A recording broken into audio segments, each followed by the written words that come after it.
Welcome to China. Over the next few days, you're about to witness the largest human migration on the planet. For 15 straight days, more than 1 billion people hit the road at the same time, crossing cities, mountains, and crazy long distances. All for one single reason: going home. If you grew up in the West, holiday probably means a family dinner, a decorated Christmas tree, or just a nice long weekend. But in China, Chinese New Year, Spring Festival, is a 4,000-year-old promise that's never been broken. It's not just one day on the calendar. It's the whole nation pressing the reset button together, body and soul.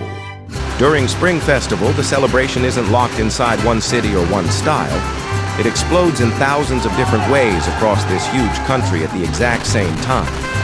On the streets, in the crowds, in villages, at markets, right outside people's front doors, everywhere is the festival. Every late January or early February, major cities around the world, New York, London, Sydney, Tokyo, suddenly get lit up in red. If you live there, you might see lion dance teams popping up on the sidewalk, tiger or rabbit plushies in shop windows, and your friends flooding social media with red envelope emojis. But if you're seeing this for the first time, you're probably wondering, what the hell are all these people actually celebrating? The answer is in the footage you're about to see. Stuff you've never seen before. As China's industrialization rolled on, hundreds of millions of young people left the villages where they were born and poured into faraway cities, chasing opportunities in factories and office buildings. Their parents stayed behind in the countryside, looking after the old house and the land they've farmed their whole lives. For most of the year, families live apart, until Chinese New Year, Spring Festival, when the whole country basically pauses so everyone can reunite. To Chinese people, Spring Festival feels a bit like Christmas in the West mixed with Thanksgiving, but on a way bigger scale and with deeper meaning. It's not just ringing in the new year, it's a massive collective homecoming. Going back to the place where you were born, where you don't have to introduce yourself or explain who you've become. To get ready for this once a year, maybe the only, family reunion, parents in the village start preparing way ahead. In the yard, they'll slaughter the pig they've raised all year. This isn't the packaged, fridge-cold meat you see in supermarkets. It's still warm. It's food for the family for the next few days, and the biggest, most sincere way the host can welcome their kids back from the city. For them, killing a pig and putting together a huge New Year's Eve dinner is the most important, most grounding ritual of the whole year. In the city, life the rest of the year is packed with efficiency and competition. Factories run 24/7. Office lights stay on all night. But when Spring Festival hits, every company and every construction site shuts down. In that super fast-paced life, these 10-plus days feel like a giant collective exhale. You get a legit excuse to drop work, eat the childhood foods you used to crave, and spend time with the people who've seen you at your messiest and still accept you no questions asked. This mind-blowing mass migration means that in just 15 days, over 1 billion people travel from cities back to villages, then back to cities again. During the Spring Festival travel rush, there are about 9.5 billion cross-regional passenger trips in just 40 days, because some routes require multiple transfers to finally get home. Imagine the entire population of Europe and North America all hitting the road to go home at the same time. When those city kids finally make it back to the village, the real fun of the holiday kicks off. In Miao villages in Guizhou, the reunion looks totally different. After dinner, people put on their intricately embroidered traditional clothes and gather in circles on the open ground in front of the drum tower.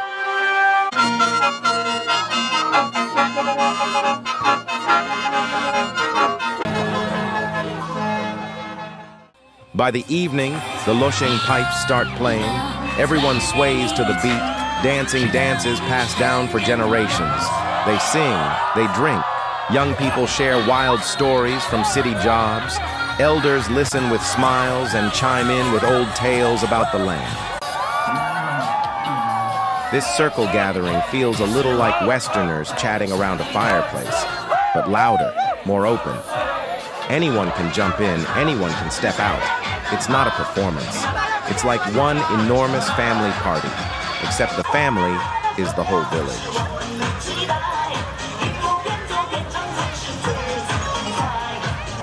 And during the day, villages compete against each other in real bullfighting contests.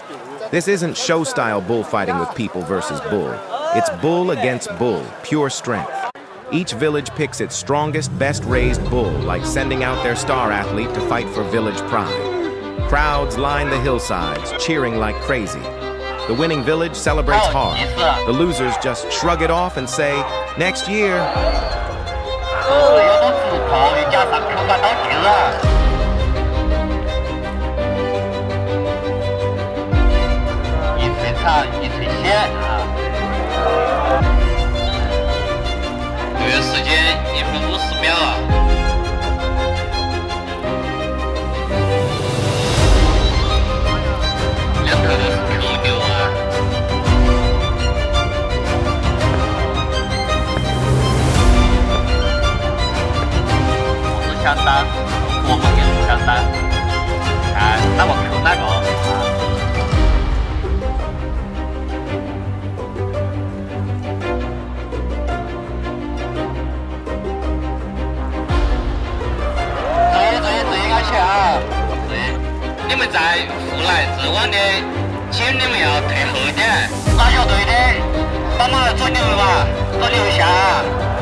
If a Western holiday is quietly sitting by the fireplace enjoying a nice dinner, Chinese Spring Festival is more like a huge, loud, even a bit wild family reunion.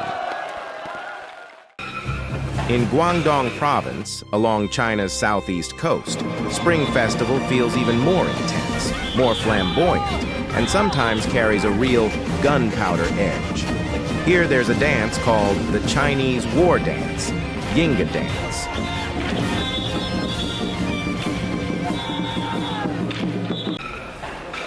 Dancers wear masks of legendary heroes from history, gripping short sticks in both hands, slamming them together, leaping, twisting, every move sharp and powerful. Teams of hundreds march through the streets in a massive procession, drums thundering, shouts shaking the ground. To Western eyes, it might look a bit like a carnival parade, but Yingge isn't just a show, it's becoming the hero. People paint their faces as figures from Chinese historical stories, and through the rhythm of the sticks and drums, they feel loyalty, bravery, and unbreakable unity. It's a kind of cultural memory carried in the body itself.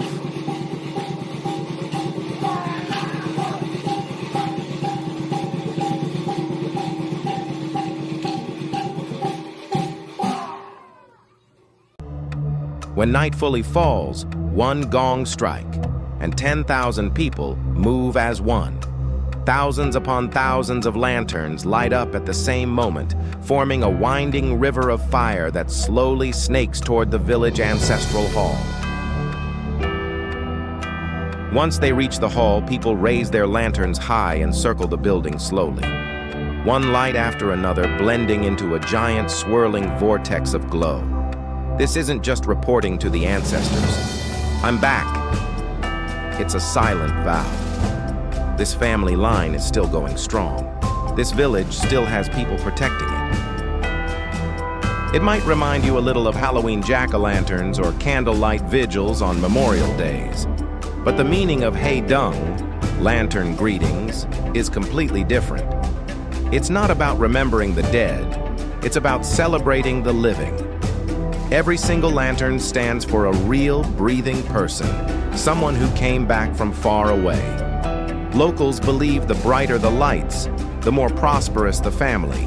The more people show up, the more alive the village stays.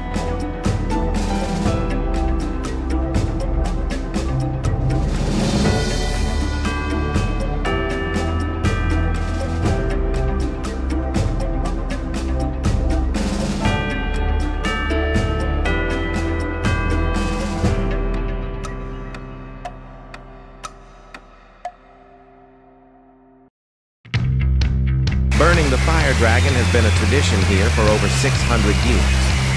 Legend says long ago a young archer used a flaming arrow to drive away bandits, and ever since, villagers celebrate peace by burning the dragon.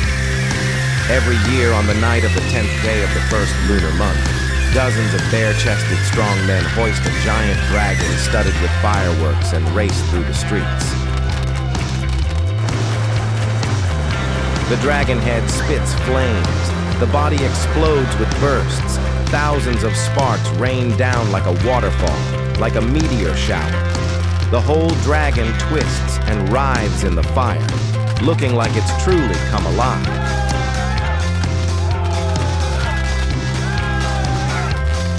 People here believe that if a spark lands on you, it brings good luck. This raw, wild ritual feels like a dance between humans, fire, and dragon, all praying for good weather, good harvests, and peace for the country and its people.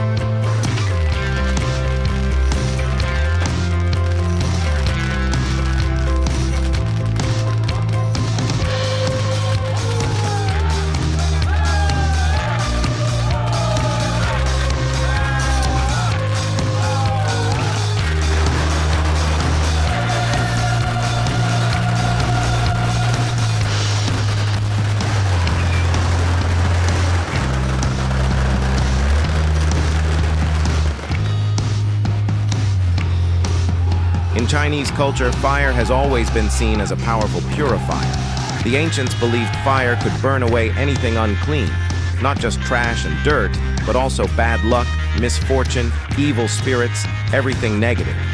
That's why so many places have this tradition called jumping the fire stack during spring festivals.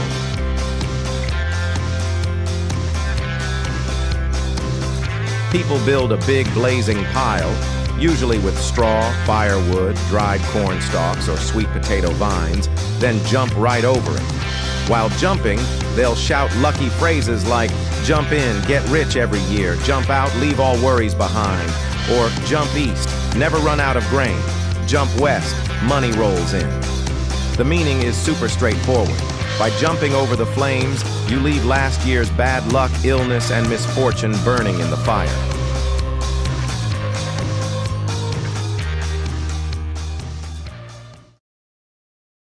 In another southeast coastal province, Fujian Spring Festival feels even more ancient, more mysterious, and carries this real sense of humans actually talking to the gods. Here, the 9th day of the Lunar New Year is huge. It's time to worship Tiangong, the Jade Emperor. If you're there in person, the scene will blow your mind. In front of the Yuyuan Palace Square, people have set up offering tables everywhere, stretching from the palace gate out 100 meters or more. Whole roasted pigs, whole sheep, whole chickens, whole fish, mountains of stacked cakes, and tall bundles of sugarcane tied with red paper. Every year on this day, before 11 p.m., devotees come rushing in from Taiwan, Southeast Asia, and beyond to celebrate the birthday of the heavenly god. At exactly 11 p.m., the whole square explodes. Fireworks, firecrackers going off everywhere.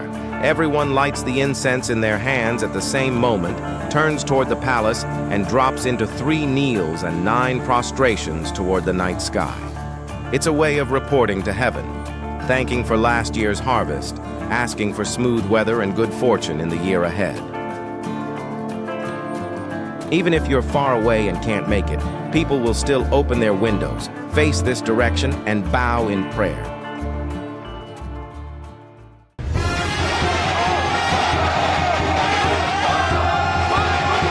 If worshipping Tiangong is humans speaking to the heavens, then Yuyuan, the god procession, is the gods coming back to visit the people. From the 3rd to the 15th day of the first lunar month, it's procession time. Yuyuan means villagers carry their village deity in an open sedan chair through every single street and alley. One village's procession can stretch several kilometers long. Takes 2 hours just to walk from front to back. These aren't stone statues. The gods are made of bamboo frames wrapped in paper, dressed in gorgeous robes. Strong young guys from the village climb inside the frame and carry the deity on their shoulders. One statue can weigh dozens of kilos. After half an hour, someone else takes over. But no one complains.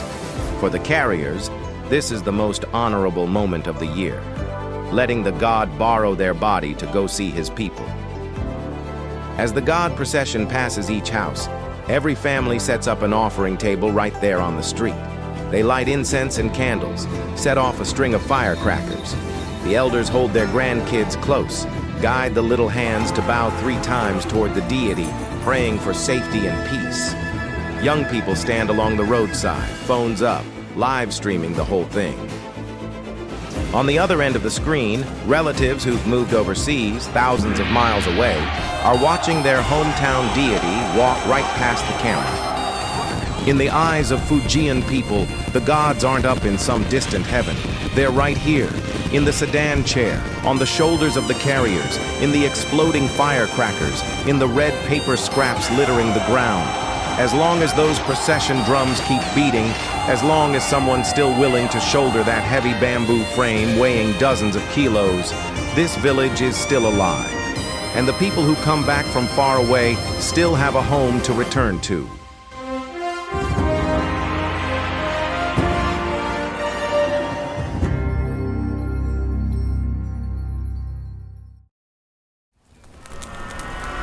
And when Lantern Festival rolls around, Fujian's New Year customs hit their most heart-pounding peak.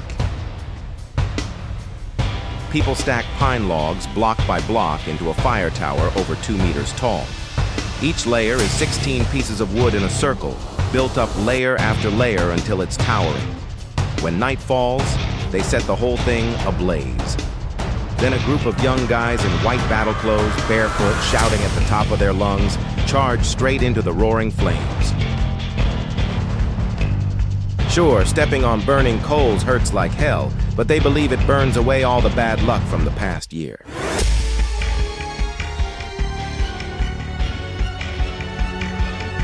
That's Fujian New Year in a nutshell. Worshipping Tiangong is awe and respect from humans to the heavens. The god procession is the gods showing care for their people. And walking barefoot through fire is humans proving with raw courage to heaven and earth. I'm ready for the new year.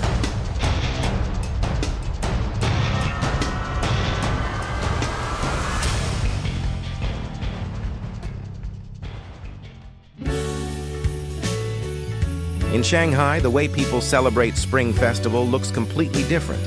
It's not rural, it's urban. Not about clans and villages, but about the whole city coming together. Here, the real flavor of the new year gets packed into one massive event, the Yuyuan Lantern Festival. It's kind of like heading to Rockefeller Center to see the giant Christmas tree, or standing in Times Square on New Year's Eve waiting for the ball to drop.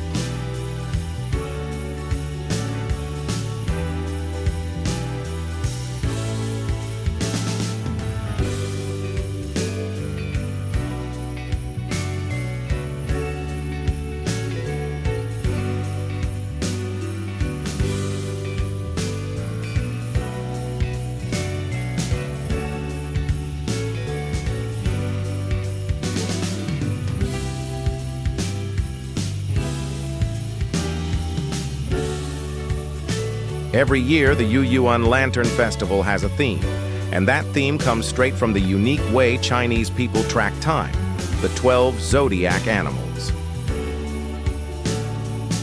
Rat, ox, tiger, rabbit, dragon, snake, horse, goat, monkey, rooster, dog, pig. These 12 animals take turns representing each year, cycling every 12 years. In the West, people use zodiac signs to describe personality. In China, we use the animal zodiac to mark time itself. Whatever year you were born in, that's your animal sign. It's a cultural code baked right into every Chinese person's birthday.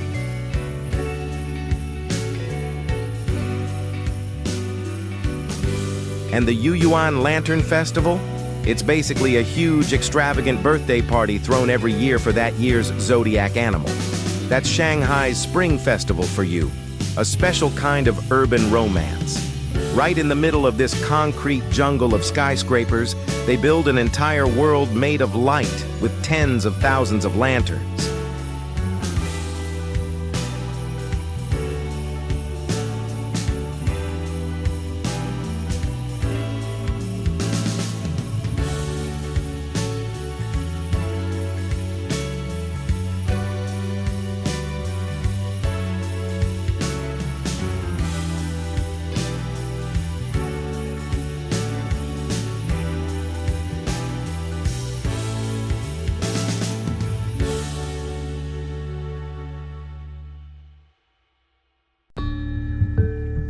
In southwest China's Sichuan province, every spring festival, once night falls, a heart-pounding performance takes over.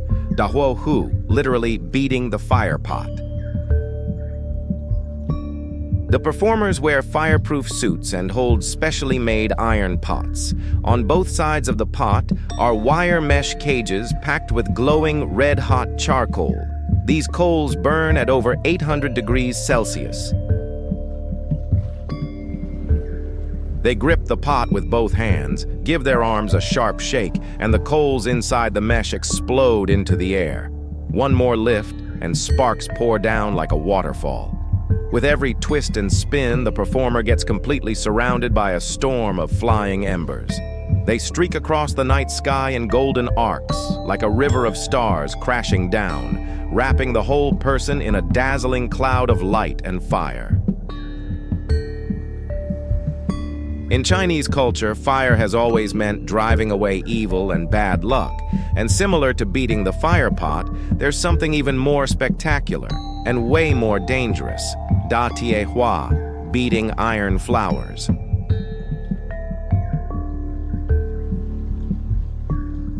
Beating iron flowers goes back further than the fire pot. It started in the northern Tang Dynasty, hit its peak in the Ming and Qing eras, and originally was a ritual among blacksmiths. Back then, before starting work, smiths would melt iron and slam the molten liquid into the sky, creating showers of iron sparks to honor their ancestors and pray for safety and success. Over time, the skill left the workshops and became one of the biggest, most thrilling ways to celebrate Spring Festival and Lantern Festival. The performers go shirtless. In one hand, they hold a wooden board with a ladle of molten iron, temperature around 1600 degrees Celsius. With the other board, they smash it hard. The iron water blasts upward into the night sky and shatters into thousands of golden sparks. If beating the fire pot is shaking out a rain of stars, then beating iron flowers is beating out pure fireworks. One scoop of molten iron hurled skyward spreads like a blazing tree, then bursts into thousands of blooming flowers all at once. That's the real flavor of Chinese New Year in Sichuan. If you're in Chengdu, Chongqing, or even Xi'an, you might catch these jaw-dropping performances. If we say Guangdong's New Year vibe is full of hot blood and energy, Fujian's is steeped in faith and mystery, Sichuan's is scorching and intense, and Shanghai's is romantic and glowing. Then, in Anhui province, Spring Festival feels quiet, flowing, almost like water moving through everything. The star here is the fish lantern, made from bamboo frames covered in cotton paper and painted with shimmering scales to look just like a real fish. The biggest ones stretch 7 or 8 meters long and take 7 or 8 strong guys working together just to lift them.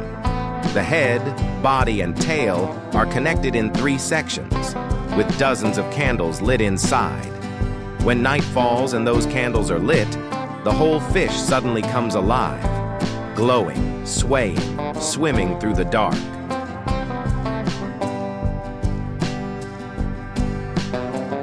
In Anhui, this tradition has been going strong for 600 years. Every new year, villagers build these fish lanterns, carry them through the narrow village lanes, walking the same paths their ancestors once walked. Year after year, generation after generation. Kids grow into adults, elders become ancestors, but the fish lanterns light up every single year.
In Beijing, Shanxi, Henan, Shandong, and several other provinces, stilt walking performances are super common during Spring Festival.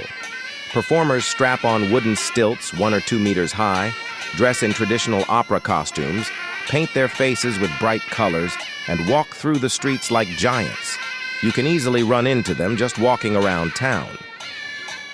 That's Chinese New Year for you. From south to north, from east to west, people celebrate in all kinds of different ways, but the wish behind it is always the same: blessings, driving away evil, and praying for peace and safety.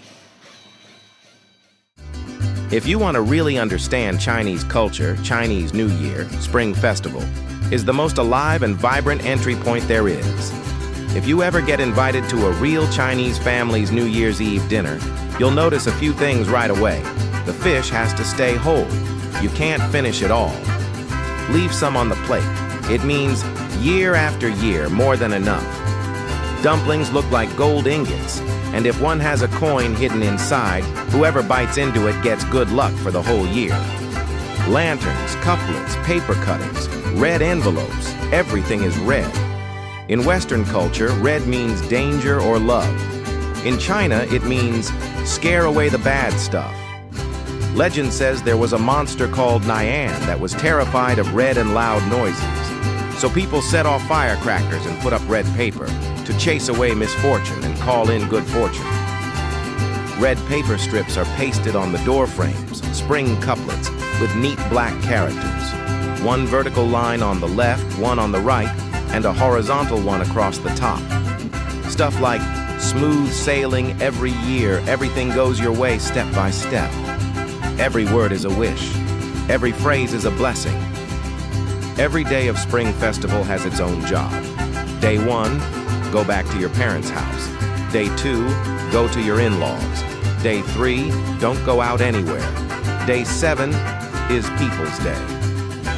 Chinese people believe that's the birthday of all humanity, so everyone celebrates their birthday together. After 15 days, all the props get packed away. The migration reverses. People flow back from hometowns to cities, from dinner tables to desks. Subways get crowded again, calendars fill up with meetings. Life snaps back to normal.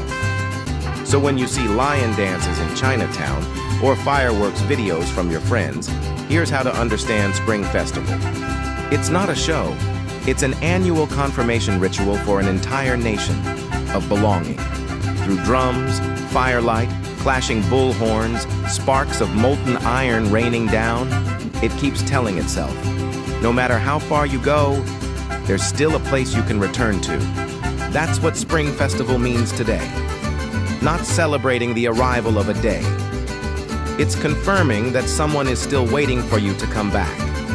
And that feeling, it crosses every culture, no matter where you are in the world. Everyone loves the place they started from.